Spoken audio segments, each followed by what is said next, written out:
जय श्री कृष्णा। आइए सुनते हैं बैकुंठ चतुर्दशी की कथा। बैकुंठ चतुर्दशी की पौराणिक कथा के अनुसार एक बार की बात है, नारद जी पृथ्वी लोक से घूमकर बैकुंठ धाम पहुँचते हैं।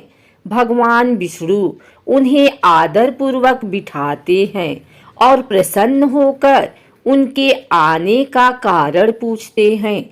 नारद जी कहते हैं, हे प्रभु, आपने अपना नाम कृपा निधान रखा है, इससे आपके जो प्रिय भक्त हैं वही तर पाते हैं। जो सामान्य नर नारी हैं वह वंचित रह जाते हैं।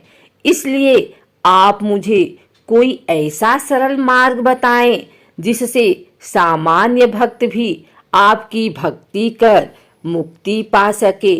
यह सुनकर विष्णु जी बोले, हे नारद, मेरी बात सुनो।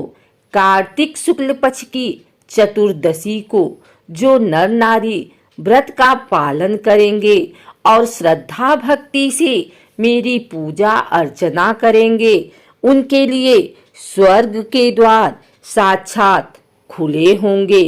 इसके बाद विष्णु जी जय विजय को बुलाते हैं और उन्हें कार्तिक चतुर्दशी को स्वर्ग के द्वार खुला रखने का आदेश देते हैं। भगवान विष्णु कहते हैं कि इस दिन जो भी भक्त मेरा थोड़ा सा भी नाम लेकर पूजन करेगा वह बैकुंठ धाम को प्राप्त करेगा। एक दूसरी कथा के अनुसार, पौराणिक मतानुसार, एक बार भगवान विष्णु देवाधिदेव महादेव का पूजन करने के लिए काशी आए। वहां मणिकर्णिका घाट पर स्नान करके उन्होंने 1000 स्वर्ण कमल पुष्पों से भगवान विश्वनाथ के पूजन का संकल्प किया। अभिषेक के बाद जब वे पूजन करने लगे तो शिव जी ने उनकी भक्ति की परीक्षा के उद्देश्य से एक कमल पुष्प कम कर दिया।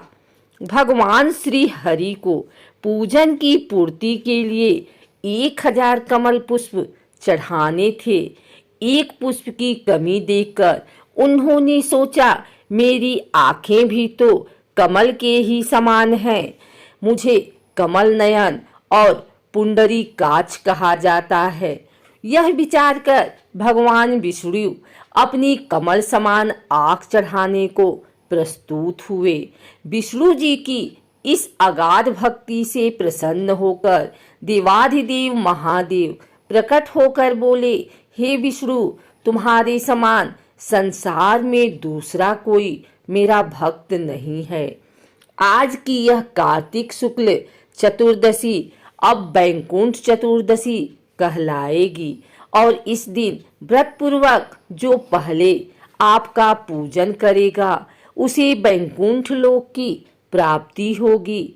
भगवान शिव ने इसी बैकुंठ चतुर्दशी को करोड़ों सूर्यों की कांति के समान वाला सुदर्शन चक्र विष्णु जी को प्रदान किया। शिव जी तथा विष्णु जी कहते हैं कि इस दिन स्वर्ग के द्वार खुले रहेंगे। मृत्युलोक में रहने वाला कोई भी व्यक्ति इस व्रत को करता है वह अपना स्थान बैकुंठ धाम में सुनिश्चित करेगा। धनेश्वर नामक एक ब्राह्मण था जो बहुत बुरे काम करता था। उसके ऊपर कई पाप थे। एक दिन वो गोदावरी नदी में स्नान के लिए गया। उस दिन बैकुंठ चतुर्दशी थी। कई भक्तजन उस दिन पूजा अर्चना कर गोदावरी घाट पर आए थे। उस भीड़ में धनेश्वर भी उन सभी के साथ था। इस प्रकार उन श्रद्धालु के स्पर्श के कारण धनेश्वर को भी पुण्य मिला।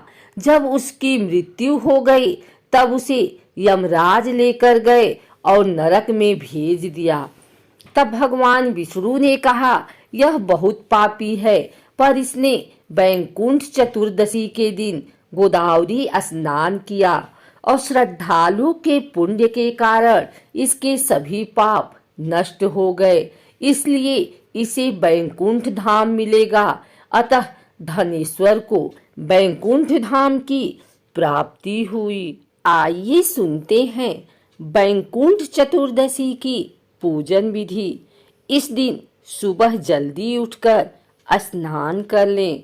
स्नान करने के बाद घर के मंदिर में दीप प्रज्वलित करें। देवी देवताओं का गंगा जल से अभिषेक करें। संभव हो तो इस दिन व्रत भी रखें। गणेश पूजा में सबसे पहले गणेश जी का प्रतीक चिन्ह स्वास्तिक बनाया जाता है। गणेश जी प्रथम पूज्य देव हैं, इस कारण पूजन की शुरुआत में स्वास्तिक बनाने की परंपरा है। भगवान गणेश को पुष्प अर्पित करें। भगवान गणेश को दुर्वा घास भी अर्पित करें।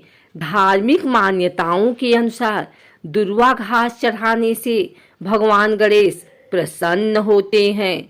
भगवान गणेश को सिंदूर लगाएं। भगवान गणेश का ध्यान करें। भगवान विष्णु को पुष्प और तुलसी दल अर्पित करें। गणेश जी और भगवान विष्णु को भोग लगाएं। गणेश जी को मोदक या लड्डुओं का भोग भी लगा सकते हैं। इस बात का विशेष ध्यान रखें कि भगवान को सिर्फ सात्विक चीजों का भोग लगाया जाता है। भगवान विष्णु के भोग में तुलसी को जरूर शामिल करें। ऐसा माना जाता है कि बिना तुलसी के भगवान विष्णु भोग ग्रहण नहीं करते हैं। इस पावन दिन भगवान विष्णु के साथ ही माता लक्ष्मी की पूजा करें। इस दिन भगवान का अधिक से अधिक ध्यान करें।